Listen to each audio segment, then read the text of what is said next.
जो है वो हम अपना नेक्स्ट टॉपिक पढ़ने जा रहे हैं, जिसमें है नमू की तारीफ, डेफिनेशन ऑफ डेवलपमेंट।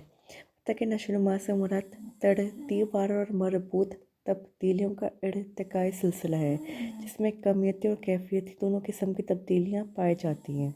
ठीक है। तरतीबवार से मुराद है एक ऑर्गेनाइज्ड वे में तरतीब होना, सीरीज़ होना, सीरियल होना। पहले कौन सी तब्दीली आएगी, फिर कौन सी तब्दीली आएगी। जैसा कि सबसे पहले जो है वो बच्चा क्या करता है कि अपनी छोटा बच्चा होता है, पैदाइश के बाद वो अपने हाथ पाँव हिलाता है, फिर आहिस्ता आहिस्ता उसकी नेक मूवमेंट होती है, तरतीबवार होती है।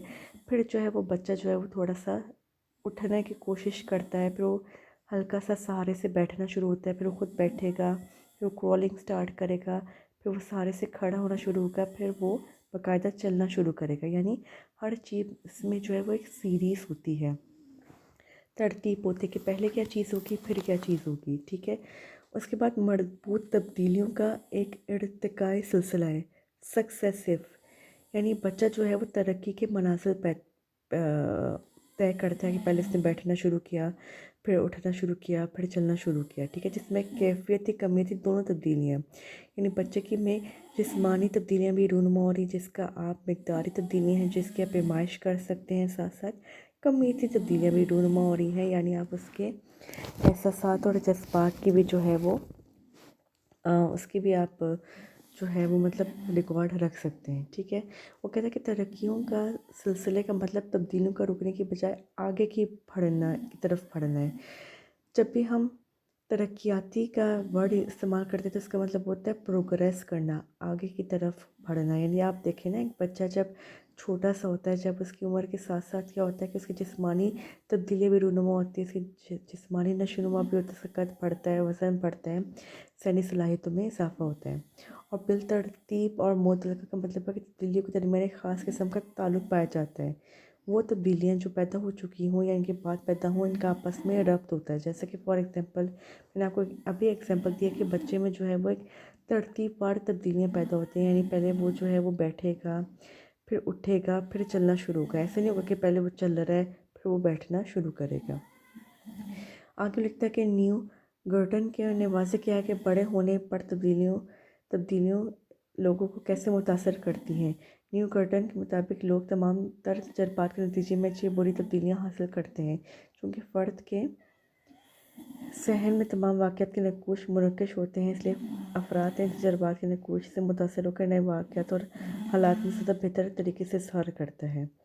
इस तरह ज़हनी निज़ाम में न सिर्फ वसी होता है बल्कि सतह हवालों के साथ शनाख्त किया जाता है।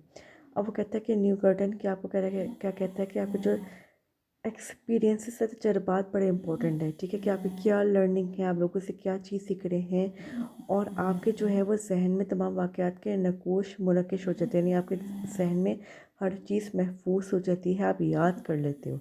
ठीक है। आगे वो लिखता है कि बालिग़ अफ़राद के ज़हनी अमाल में न सिर्फ वसअत और गहराई बच्चों से ज़्यादा पाई जाती है, बल्कि एक दूसरे से भी बहुत मुख्तलिफ होते हैं। ऑब्वियस सी बात है, जो बड़ा शख्स होगा उसकी जो है वो ज़हनी सलाहियतें ज़्यादा होंगी, इसकी याद करने की सलाहियत, समझने की सलाहियत, आमोज़िश हिजान की सलाहियत ज़्यादा होगी बनिस्बत उस शख्स के जो कि वो छोटा बच्चा होगा, उसकी जो है वो ज़हनी सलाहियतें इतनी वसी नहीं होंगी। ठीक है। आगे वो लिखता है कि और ये रंगीनी तनूर जवानी से बुढ़ापे तक बढ़ता ही रहता है। मुंदरजा बाला बहस के बाद हम इस नतीजे पर पहुँचे हैं कि नशोनुमा का मतलब है कैफियती और कमियती तब्दीलियाँ, जबकि बालिदगी में सिर्फ कमियती तब्दीलियों का एक पहलू पाया जाता है। क्योंकि हमने लास्ट लेक्चर में भी ये चीज़ डिस्कस की थी कि बालिदगी में सिर्फ जो वो जिस्मानी तब्दीलियाँ होती हैं जो कि कमियती तब्दीलियाँ हैं, जिसको आप पैमाइश कर सकते हो, जो कि मकदारी तब्दीली हैं। जबकि नशोनुमा में कैफियती और कमियती दोनों तरीके की तब्दीलियाँ रूनुमा होती हैं। ठीक है। लिखता है कि बालिदगी हासिल होने पर आमोज़िश के ज़रिए जो वज़ाइफ सर अंजाम दिए जा सकते हैं नमू कहेंगे। यानी आपकी जो है वो बालिदगी हासिल होने से मुराद है कि जब आपकी जिस्मानी नशोनुमा होगी तो आप मुख्तलिफ़ चीज़ों को सीखोगे और आपकी जो है वो आप यानी मुख्तलिफ़ अमूर जो है वो सीखने के काबिल हो जाओगे। आगे वो लिखता है कि निज़ाम एसाब में पुख्तगी पैदा होने पर फ़र्द लिखना पढ़ना सीख लेता है। इसी तरह निज़ाम एसाब के साथ साथ इसकी ज़हनी समाजी महारतों में भी تبدیلی پیدا ہوकर ایسی تبدیلیاں فرد کی طبعی اور اعصابی ساخت میں منظم انداز میں پیدا ہوتی ہیں اور دیر پا بھی ہوتی ہیں۔ کہنے کا مقصد یہ ہے کہ جب ہمارا نظام عصبی میں پختگی ہوتی ہے، یعنی جو بچہ بڑھتا ہے اس کا دماغ بھی بڑھتا ہے، اس میں جو ہے وہ زیادہ پختگی آتی ہے، وہ زیادہ اپنی سماجی اور ذہنی صلاحیتوں سے استفادہ حاصل کرتا ہے اور اپنی پڑھائی اور جو دیگر اس کی معاشرتی جو تقاضے ہیں وہ پورے کرنے کے قابل ہو جاتا ہے۔ ٹھیک ہے، ہاں جی، آگے وہ لکھتا ہے کہ ایسی تبدیلیاں نہ تو کسی بیماری کے نتیجے میں نہ کسی حادثے کے سبب پیدا ہوتی ہیں۔ آگے اس نے کچھ اصطلاحیں دی ہوئی ہیں جو کہ آپ کے نمو یا آپ کے نشو و نما کو بیان کریں گی، جس میں 3 چیزیں جو ہیں وہ بڑی امپورٹنٹ ہیں۔ سب سے پہلے جو ہے وہ کہتا ہے کہ عمل آموزش، یہ ایک ایسا عمل آموزش ہے جو بالغی کی بدولت عصبیہ میں خاص ترتیب کے ساتھ ظاہر ہونے والی تبدیلیوں کے معنی میں استعمال کی جائے، جو تمام عمر جاری و ساری رہتا ہے۔ بالغی کی غیر موجودگی میں عمل آموزش غیر مؤثر ہے۔ عمل آموزش کا مطلب ہوتا ہے کوئی چیز سیکھنا۔ آپ جب بھی کوئی چیز سیکھتے ہو تو اس کے لیے بالغی کا ہونا بڑا ضروری ہے، جیسا کہ آپ کا جو ہے وہ جیسا کہ اگر تو آپ کا نظام عصبی پختگی نہیں آئے گی، اس میں جو ہے وہ آپ کی بالغی جسمانی نشو و نما نہیں ہوگی، آپ کا ذہن نہیں بنا ہوا ہوگا یا آپ کا دماغ پراپر جو اس کی نشو و نما نہیں ہوگی، تو آپ کوئی چیز سیکھ نہیں سکتے۔ یعنی آپ کی بالغی ہوگی، جسمانی نشو و نما ہوگی، بچے کی خاص عمر ہوگی، اس کے اندر دماغ اور آپ کے تمام جسمانی اعضاء کی نشو و نما ہوئی بھی ہوگی، تب وہ چیز سیکھے گا، ورنہ اس چیز سیکھنے کا کوئی فائدہ نہیں ہوگا۔ آگے وہ بتاتا ہے عمر کی پختگی، میچوریشن۔ نشو و نما سے مراد پختگی کی وجہ سے افعال میں بہترین انحطاط کا رونما ہونا ہے۔ ان کی بدولت فرد میں مختلف افعال میں اعلیٰ درجے کی تنظیم رونما ہوتی ہے اور ان میں امتیاز کرنے کی صلاحیت پیدا ہوتی ہے۔ دیکھا گیا کہ پہلے 20 سالوں میں یہ تبدیلیاں عموماً نئی اور پرانی سے بہتر صورتوں میں ظاہر ہوتی ہے۔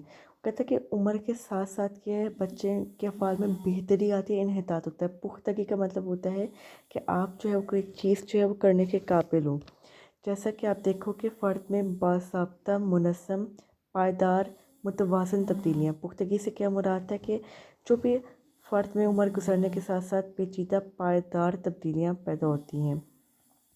ہر سطح اور ہر عمر کی پختگی کے نتیجے میں بچے کی صلاحیت میں تغیر پایا جاتا ہے۔ بچے، بالغ، ادھیڑ عمر، بوڑھے افراد کی سوچوں میں تفاوت نموئی عمل کی بدولت ہوتا ہے، جو کہ بالغی کی کمی بیشی کی نسبت سے گھٹتا بڑھتا رہتا ہے۔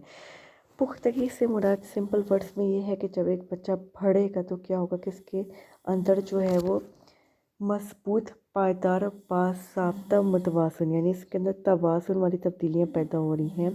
اس کا ذہنی نشو و نما ہو رہی ہے، اس کا ذہن بڑھ رہا ہے، وہ چیزوں کو سیکھ رہا ہے اور پیچیدہ امور جو ہے وہ ان کو کرنے کے قابل ہو رہا ہے۔ نیکسٹ جو چیز آ رہی ہے وہ ہے وظائف۔ بطور اصطلاح نفسیات میں نشو و نما کو وقوفی، معاشرتی، ذاتی اور اخلاقی وظائف میں تبدیلیوں کے معنوں میں استعمال کیا جاتا ہے، جس کی بنیاد بالغی ہوتی ہے، لیکن ماحول کے زیر اثر دیگر اور سماجی مہارتیں متاثر ہوتی ہیں۔ وظائف کا مطلب ہوتا ہے فنکشنز، آپ مختلف کام سر انجام دے سکتے ہو، چاہے وقوفی ہو، معاشرتی ہو، ذاتی ہو، اخلاقی ہو۔ ٹھیک ہے، یعنی جب آپ کی بالغی ہوگی، آپ کی جسمانی نشو و نما بھی ہوگی، آپ کی آموزش ہوگی، پختگی بھی ہوگی، تب آپ کوئی نہ کوئی کام سر انجام دے سکیں گے۔ آگے اس نے آپ کو جو ہے وہ بڑے واضح انداز میں جو ہے وہ پختگی کی تعریف جو ہے وہ بتائی ہوئی ہے۔ وہ کہتا ہے کہ پختگی سے مراد فرد کا ان امور کو سر انجام دینے کے قابل ہونا ہے جو اس کے عمر کے لیے ضروری ہوتے ہیں۔ یہ امور جسمانی ذہنی دونوں قسم کے ہوتے ہیں، یعنی آپ عمر کے مطابق کوئی کام کر سکو، جیسا کہ ایک 6 سال کا بچہ جو ہے وہ ڈرائیو نہیں کر سکتا، کیوں؟ کیونکہ اس کے اندر اتنی ذہنی صلاحیت نہیں ہوتی، نہ اس کی جسمانی نشو و نما اتنی ہوئی ہوتی ہے کہ وہ کوئی کام کر سکے۔ تو آپ جو ہے وہ اپنی عمر کے مطابق جو ہے وہ جو کام کر سکو اس کو آپ پختگی کہتے ہو۔ ٹھیک ہے، یہ ایک فرد کی خوابیدہ صفات کو ظاہر کرنے کے لیے اندرونی بلوغت یا پختگی کے درجے کو ظاہر کرتے ہیں۔ صفات اور خصوصیات فرد کے لیے نسلی عطیہ ہیں۔ بچوں کے رینگنے، گھٹنوں کے بل چلنے، بیٹھنے، اٹھنے اور چلنے جیسے نسلی اعمال کو فائلوجینیٹک کہتے ہیں۔ فائلوجینیٹک کا مطلب ہوتا ہے کہ آپ کو وہ چیزیں جو ہے وہ قدرت کی طرف سے نسل در نسل منتقل ہو رہی ہے، فائلوجینیٹک جسے کہتے ہیں۔ ٹھیک ہے، آپ کی جسمانی اعضاء یعنی آپ کی جسمانی طور پر نشو و نما ہو رہی ہے، یہ پختگی کے نتیجے میں تشکیل پاتے ہیں۔ مال میں تربیت اور مشق کا کوئی فائدہ نہیں ہوتا، کیوں؟ کیونکہ یہ آپ کو جو ہے وہ قدرت کی طرف سے تحفہ ملتا ہے۔ جیسا کہ وقت کے ساتھ ساتھ آپ کی टांगों का साइज़, आपका कद बढ़ रहा है, वज़न में इजाफा हो रहा है, सहनी सलाहियतें हो रही हैं जिनको आप फाइलोजेनेटिक कहते हो। उसके बाद क्या चीज़ आ रही है कि हाँ, अब वो कहता है कि तैरने, बाइसाइकिल चलाने, गेंद फेंकने या लिखने जैसे इनफरादी अमाल बिलाखिर ऑन्टोजेनेटिक कहलाते हैं। खसूसी अफ़आल के लिए तरबियत और मशक ज़रूरी है। ऑन्टोजेनेटिक का मतलब होता है ऐसे काम जिनके लिए तरबियत या मशक करना ज़रूरी है। अगर आप किसी को बाइसाइकिल चलाते हुए सीख रहे हो, फिर आप जब तक खुद प्रैक्टिस नहीं करोगे, आप जब तक खुद नहीं सीखोगे, तब तक आपको वो काम नहीं आएगा। तो इसमें फाइलोजेनेटिक और ऑन्टोजेनेटिक जो है वो बड़ी इंपॉर्टेंट चीज़ जो है उसने आपको जो है वो बयान की हुई है। फाइलोजेनेटिक से मुराद ये है कि आपको वो तमाम खसूसियात जो नस्ल दर नस्ल मुंतकिल होते हैं, और ऑन्टोजेनेटिक से मुराद जो है वो खसूसियात है जो कि आप सीखते हो और प्रैक्टिस करते हो। एंड में जो है उसने आपको बालिदगी, नमो, पुख्तगी में फ़र्क बताया हुआ है। ठीक है, अब ये जो है आपका असाइनमेंट एक छोटी सी, जिसमें आपने क्या करना है कि आपने बालिदगी, नमो, पुख्तगी में फ़र्क जो है इस पैराग्राफ को पढ़ के ख़ुद जो है वो लिखना है।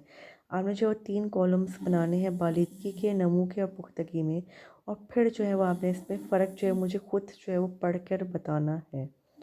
ठीक है, मतलब आपने आप पढ़ के नहीं बताएंगे, बल्कि आप लोग ये करेंगे कि आप 3 कॉलम्स बनाएंगे। आपने एक पेज लेना है, 3 कॉलम्स बनाने, जिसमें सबसे पहले आपने लिखना है बालिदगी, दूसरे में नमो, पुख्तगी। फिर इन तीनों कॉलम्स में जो है फ़र्क 1 बाय 1 करके जो है वो लिखेंगे।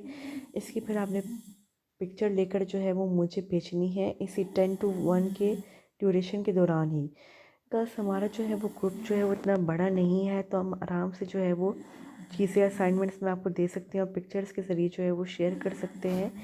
और इसी टाइम पर कोशिश करें कि 10 to 1 के ड्यूरेशन में ही आप मुझे काम करके दें, तो ताकि जो है वो मेरे लिए भी चेक करके आपको जो है वो उसी वक्त जो है वो बताना ईजी हो जाए। और कोशिश करें कि 10 to 1 तक या बस 2 o'clock तक जो अपनी अटेंडेंस जो है वो कंप्लीट कर लिया करें। होप सो आपको आज का लेक्चर समझ में आ गया होगा। अगर किसी को कोई प्रॉब्लम है तो मेरे से पूछ सकता है।